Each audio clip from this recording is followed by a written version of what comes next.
Bonjour à tous, c'est FX. Aujourd'hui, je suis avec Bob et Tony pour vous parler de lumière et plus précisément de grand mât. En effet, il y a quelques jours, j'ai eu la chance de recevoir enfin, après plusieurs semaines d'attente, mon grand mât Wing 3. Du coup, j'ai voulu faire un petit comparatif. J'ai demandé à mon pote Eric de chez Stardust si je pouvais venir faire une petite vidéo avec son Wing. Du coup, je vais pouvoir vous faire une petite vidéo comparative de ces deux Wings. On va voir les différences qu'il y a sur le hardware, les différences de connectique, de taille, de poids, rapidement le logiciel. Je ne suis pas très au point là-dessus encore, c'est quand même nouveau pour moi, mais il y a le e-learning que je regarde qui est très très bien fait. Et il y a également plein de gars qui sont vraiment calés sur grand mât, qui ont fait des vidéos. Je vous invite à aller les voir si vous voulez vraiment vous former dessus. Donc du coup, là, ils sont dans leur petit pyjama. Je les ai mis là, l'un à côté de l'autre. Donc on peut voir déjà une première différence, c'est que le 3 a l'air quand même plus grand que le 2. La housse n'est pas tout à fait la même. On n'a plus ce liseré jaune. Là, on a quelque chose de gris beaucoup plus sobre que par rapport à ce qu'on pouvait avoir avant. Donc hop, voilà, le grand mât Wing 2 que vous connaissez déjà. Et tada, grand mât Wing 3. Voilà ces deux superbes wings. Alors on peut voir effectivement que le 3 est beaucoup plus gros que le 2. Pas mal de choses ont changé, il y a des choses en plus, les touches ont changé. On peut voir au premier coup d'œil aussi que comme sur la housse, voilà, fini avec ce jaune orangé, voilà, on a quelque chose de beaucoup plus sobre. On est vraiment sur du noir et du gris. On avait pu le voir à travers le logiciel qu'on peut télécharger depuis l'automne. Après, principale différence qu'on voit quand même, c'est voilà, ces faders et ces roues d'encodeur qui ont considérablement évolué. Là, effectivement, on avait 6 faders. Alors, 6 faders, c'est un peu particulier, mais le Wing 2, on avait la possibilité d'acheter une extension. Le fader Wing, c'était une extension qui avait 15 faders avec les exécuteurs. Ça débloquait également des paramètres et ça venait compléter le Wing pour avoir quelque chose de relativement complet. Ça, on ne l'a pas sur le Grand Mât Wing 3. Enfin, je ne crois pas que Grand Mât a prévu de le faire. Mais après, autre différence qu'on a, c'est qu'avant, on avait un fader avec 3 boutons, un en bas et 2 en haut. Là, maintenant, c'est différent. On a un fader, mais avec un bouton, mais un fader motorisé. Et ouais, ça, c'est quand même un truc qui était vraiment attendu, que pas mal de gens regrettaient, c'est que sur le Wing 2, il n'y avait pas de fader motorisé. Et voilà, Grand Mât l'a fait sur le Grand Mât Wing 3. Tous les faders, également ceux-là, sont motorisés. Après, les exécuteurs, avant on avait les 6 exécuteurs qui étaient juste ici en bas. On en retrouve 10 en bas, alignés aux 10 faders, mais on a également maintenant des nouveaux boutons. Voilà, des nouveaux boutons juste ici qui sont accompagnés de rotatifs avec une petite LED. Et la LED, elle peut suivre des fonctions, elle peut changer de couleur. Moi, j'ai vu dans une présentation qu'on pouvait mettre par exemple une roue de couleur et du coup, qu'on pouvait venir sélectionner, changer sa roue un peu comme ça et hop, après on venait valider ça. J'ai trouvé ça vraiment bien. On retrouve encore ici 2 fois 8 exécuteurs avec des rotatifs. Ces exécuteurs, ils ont également des fonctions qu'on n'utilise pas beaucoup. Je pense qu'ils ont été choisis par Grand Mât. Par exemple, ils ont mis macro, page. Pour accéder à ces fonctions, il faut appuyer sur EMA, le bouton, et on y accède. Après, maintenant, l'une des plus grosses nouvelles différences, c'est les roues d'encodeur. Avant, on en avait 4 sur lesquelles on pouvait appuyer. Maintenant, on en a 5 doubles sur lesquelles on peut également appuyer et avec un bouton en plus avec. Donc voilà, ça c'est vraiment pour avoir le fine, le pan, on a plus de choses sous la main, c'est plus complet, c'est appréciable d'avoir ça. Après, dans les différences, on voit vraiment que ça a été centré pour l'utilisation, ça a été regroupé. Là, on retrouve le highlight, le solo, le freeze, le preview, le blind, vraiment mieux compartimenté. Ici, échappe, clear qui sont regroupés avec le full, le store qui est vraiment à portée de main. On voit que l'ergonomie a été vraiment bien agencée. Ici aussi, on a beaucoup de choses qu'on retrouve. Voilà, les features, channel, group, des choses dont on a besoin rapidement. Et effectivement, les fonctions un peu comme view, effet, macro, voilà, qui ont été mis là dans d'autres exécuteurs parce qu'on peut en avoir moins besoin. Après, dans les différences et les choses qu'on retrouve en commun, on a toujours la roue Daimer. Là, ces 3 touches-là, Tools, Setup, Backup, ça a été réuni dans une seule touche qui est la touche Menu. Voilà, moi j'ai vu dans le logiciel quand même que le menu était relativement épuré. Je trouvais ça mieux fait, mieux agencé et j'ai apprécié le travail qu'ils ont fait à ce niveau-là. Le blackout et le fader, alors là, ça a été remplacé par un rotatif encodeur sur lequel on peut appuyer. Voilà, ça a été épuré d'une façon relativement simple. C'est vrai que cet ajout rotatif, c'est vraiment une bonne chose. Après aussi, gros déplacement qu'il y a eu, c'est le déplacement de la navigation. La navigation qui était en bas à droite, on la retrouve maintenant en haut au milieu. Donc je me rappelle qu'au début, la première fois que j'ai vu la Grand'Ma, il y avait quelqu'un de chez Grand'Ma qui me disait que oui, en fait, ça permettait, quand on faisait des positions précises en highlight, par exemple, et ben de pouvoir switcher de machine avec une seule main, juste avec le pouce. Quand on est à côté, avec les roues d'exécuteur, on pouvait se déplacer très facilement dans les machines. Moi, je n'ai pas encore suffisamment utilisé pour le dire, mais c'est vrai que quand on regarde cette ergonomie, on retrouve plus de cohérence. Après, on a également ces deux touches qu'on trouvait avant sur les consoles, U1, U2, qu'on n'avait pas et que maintenant on retrouve. L'esthétique du coup a changé, comme je vous disais, on a arrêté avec cette couleur jaune orangé pour quelque chose de plus sobre, mais également les boutons. On n'a plus la même texture sur ces boutons. Avant, on avait vraiment quelque chose de... Pour cliquer, on sentait vraiment ce bouton. Il y avait un ami qui m'avait dit, oui, c'est des touches de caisse enregistreuse, bon, pourquoi pas. Mais voilà, là, on a quelque chose de plus smooth. Je trouve, moi, c'est le terme qui me vient à l'esprit. Quand on appuie sur ces boutons, c'est plus léger, c'est plus doux. Et moi, j'aime beaucoup. Après, on a toujours ce petit tapis accueil poignet devant la console. Et c'est plutôt appréciable d'avoir gardé ça. C'est à peu près la même matière, c'est un peu plus tendre. Moi, je trouve ça plutôt bien. Sur le côté, là, on peut voir qu'on a Grand'Ma 3 qui est écrit. Sur le 2, on ne l'avait pas. Sur le 2, voilà, on avait On PC Wing qui était écrit juste là. Maintenant, on va passer sur la face arrière et je vais vous montrer les différences qu'il y a sur le 2 et le 3 au niveau de la connectique. Hop, je me suis mis de l'autre côté pour pouvoir maintenant vous montrer quels sont les connectiques qu'on a, qu'est-ce qu'on a en plus, qu'est-ce qu'on a en moins, qu'est-ce qui a changé sur ces deux wings. Donc on retrouve toujours une alimentation avec un interrupteur, c'est livré avec un choco.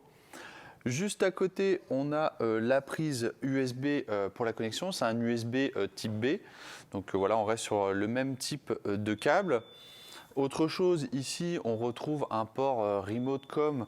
Donc on s'aperçoit que voilà, on n'a plus le même port. On a un plus petit port maintenant sur le nouveau Wing. En même temps, c'est quelque chose qui n'est pas beaucoup utilisé, il me semble, ça.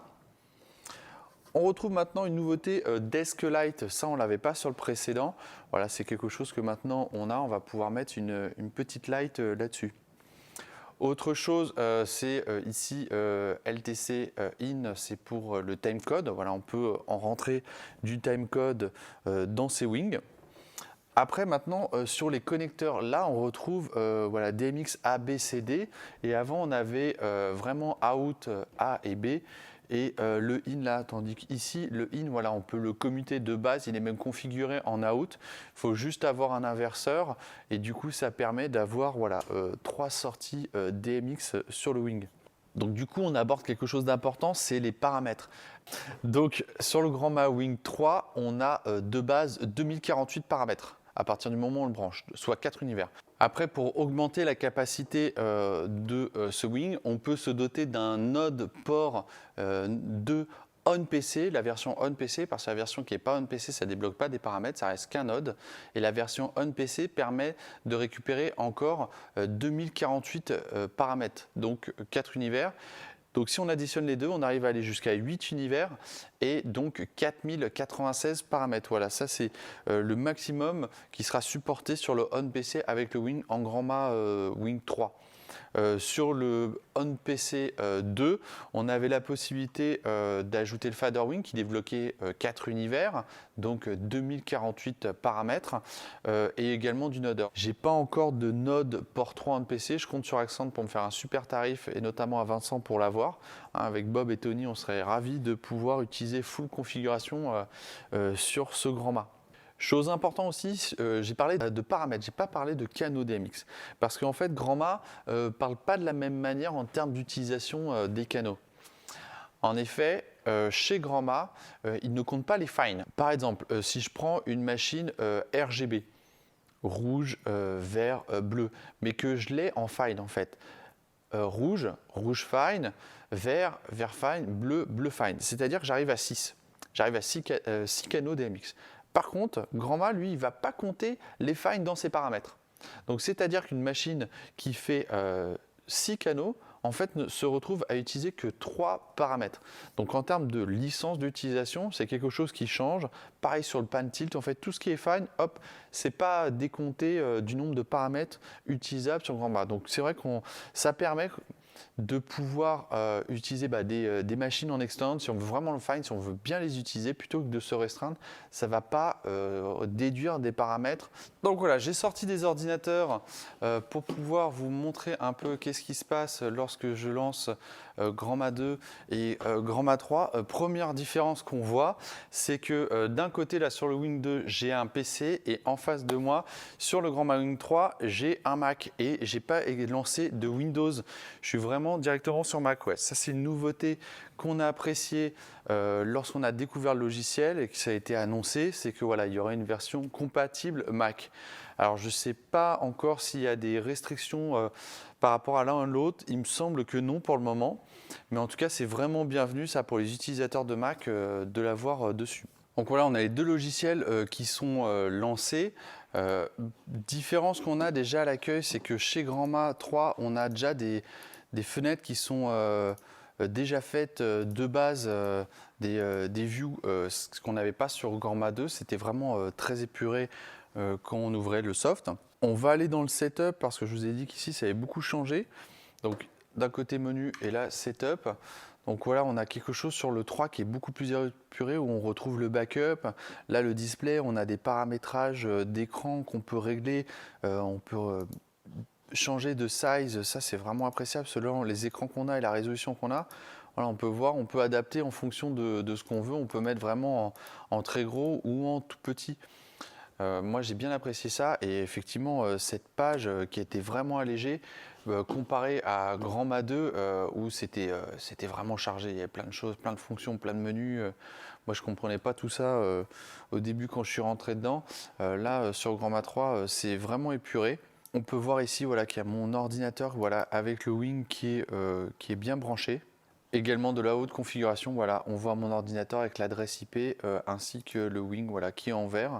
Comme quoi il fonctionne et j'ai bien voilà, mes assignations de sortie. Et alors après, je vais vous montrer quand même ces faders qui bougent. 301 trou 399, please, hop, je vais faire un store là sur le fader. Et voilà, là j'ai mis un groupe et je vais pouvoir voir en changeant les pages voilà, que mon fader il revient. Il est motorisé, ça c'est top, on l'attendait vraiment, ce genre de choses. Après, il y a vraiment des trucs qu'ils ont améliorés. Je sais que... Alors, c'est fait pour fonctionner avec un écran tactile. Donc, moi, c'est un peu différent parce que j'ai pas d'écran tactile sur mon Mac. Donc, c'est vrai que je pense que je garderai PC pour faire du Wing 3 dans mon Fly parce que c'est peut-être plus commode. Aussi avec des touchés, voilà, où quand on maintient, on bascule sur le bas, on peut aller rapidement sur des menus et on a effectivement la possibilité d'écrire. Donc voilà, quand j'écris avec mon doigt, ce que ça donne, c'est pas super, c'est même moche. Mais quand on a un écran tactile ou quand on est sur les consoles, et voilà, on a ces petites choses-là qui sont vraiment bien. Ou sinon aussi, ce que j'ai vu d'autre là comme fonction, j'appelle mes machines 301 trou 399, please. Si je fais un appui long, ça me fait un store. Voilà, c'est des petites choses. Alors avant, il y avait la même chose sur l'update. Alors apparemment, ils l'ont supprimé ça. Mais c'est des petits trucs que j'aime bien. Voilà un peu pour cette présentation rapide du logiciel. Pour le logiciel, vraiment, si vous voulez apprendre à vous en servir, déjà téléchargez-le. Et après, allez, inscrivez-vous sur le e-learning de Grand Mât. Vous allez sur le site d'Accent, il y a un lien. Je vais mettre le lien d'inscription dans les commentaires de cette vidéo. Mais sinon, après, il y a beaucoup de gars qui ont monté des petites chaînes YouTube qui font des tutos. Moi, je les regarde et voilà, eux, ils savent s'en servir. Moi, je ne suis pas un grand lighteux. J'aime bien faire ça pour m'amuser un peu, mais je vais pas pouvoir vous expliquer tout le logiciel, vraiment toutes les nouveautés qu'il y a. Cette vidéo est maintenant terminée. J'espère que vous avez apprécié de pouvoir voir le Grand Mât Wing 3 à côté du 2 pour vraiment se faire une idée du gabarit, de comment il est. C'est vrai que le Grand Mât Wing 3, on n'en a pas encore vu beaucoup. Après, la principale différence entre ces deux machines, ça reste le logiciel. Donc moi, je ne le connais pas très bien. Donc mettez-vous sur le e-learning ou sur des tutos YouTube. Il y a plein de gars qui sont vraiment calés là-dessus, qui ont fait des super tutos que moi je regarde et j'apprends au fur et à mesure à me servir de ça. En tout cas, je pense que c'est un bon produit, une belle évolution du 2 vers le 3. Je pense qu'on va en retrouver davantage en Presta de ce genre d'appareil. Moi-même, je compte le mettre dans un Fly avec 2 écrans, avec un ordinateur. Je pense que je vais mettre un PC type NUC gamer. Je pense prévoir aussi un petit emplacement pour le Node Port 2 on PC pour avoir vraiment toutes les capacités de ce Wing. Le seul truc, c'est que Tony, je lui ai demandé de trouver les écrans 15 pouces tactiles slim et il n'a pas trouvé. Ouais. Je comprends pas. Donc en tout cas, si vous avez du coup des pistes pour des écrans, pour 2 écrans tactiles 15 pouces assez fins, ça m'intéresse beaucoup. Merci d'avoir regardé cette vidéo. J'espère vous retrouver très prochainement sur ma chaîne pour d'autres vidéos techniques. En tout cas, avec Tony et Bob, on sera content de vous revoir. Salut!